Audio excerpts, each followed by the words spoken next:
Shalom, ladies and gentlemen. Today, as always, we will talk about weekly Torah portion, Parashas Bemidbar. And probably you notice, according to the name, we begin the new book, the fourth book of Torah.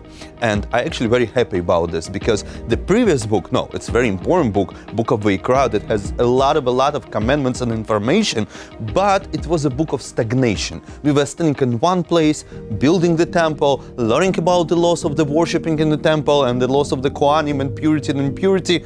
But the previous book before Vayikra, Shmot, this was a book of journey. And we coming back to that journey towards the land of Israel in the book of Bemidbar. We're actually coming back to our natural state as a Jewish nation, because what can we do about this? The first words that God told Abram, the first Jew, the words were Lech Lecha, go somewhere without knowing where to go. Abram started to go, he began the journey, and still since then we always, as a Jewish people, we moving, we traveling, we immigrating, we constantly on the move.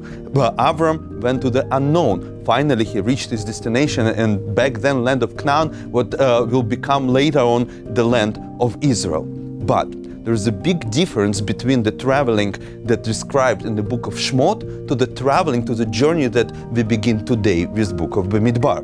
Because in the Shmot we're talking about leaving Egypt. We're traveling from Egypt, from our slavery. It's a very important journey. It's something that we have to do every day, getting out of the Egypt. Or as the Chinese philosopher and the warlord Lao Tzu said, that the journey of 1,000 liye begins just with one small step. But our journey in the book of Bemidbar is different. We're not traveling from, we're traveling to the new destination. How many times in our history we had these processes of the people that were destroying the older regimes and destroying the empires, but then it's over because people didn't know where to go now, what to build now, and sometimes it's even ended up in a catastrophes. That's why the journey to the destination is much more difficult one. There is a story about the great Hossid, Mendel Futerfas, who brings the story even in his book. However, I heard so many interpretations of the story in the oral tradition that when one of those exodus from Egypt, or actually story of Purim, happened in the spring of 1953 when Stalin died, and all the political prisoners understood that there's going to be amnesty and the people will be set free.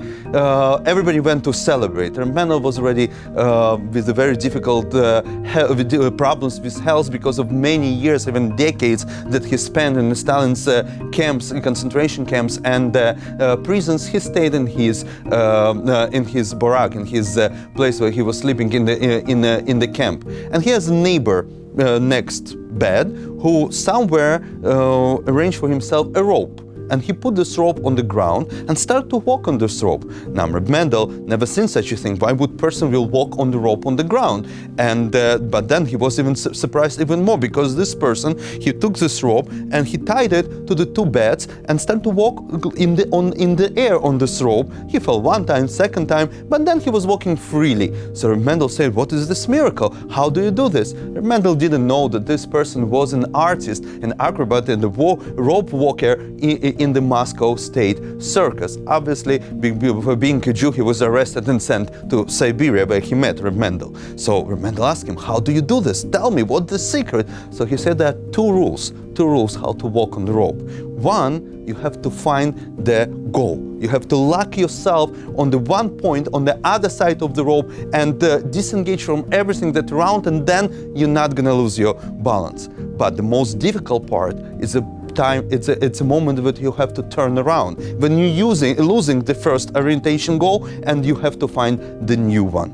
The book of Bemidbar, it's a moment when we turn around. We stop traveling from, but we're traveling towards the land of Israel. And we are in a much better position than our ancestors who left Egypt. Why? Because Avram Avinu, he already had this journey to the unknown. He reached the destination. We know where to go.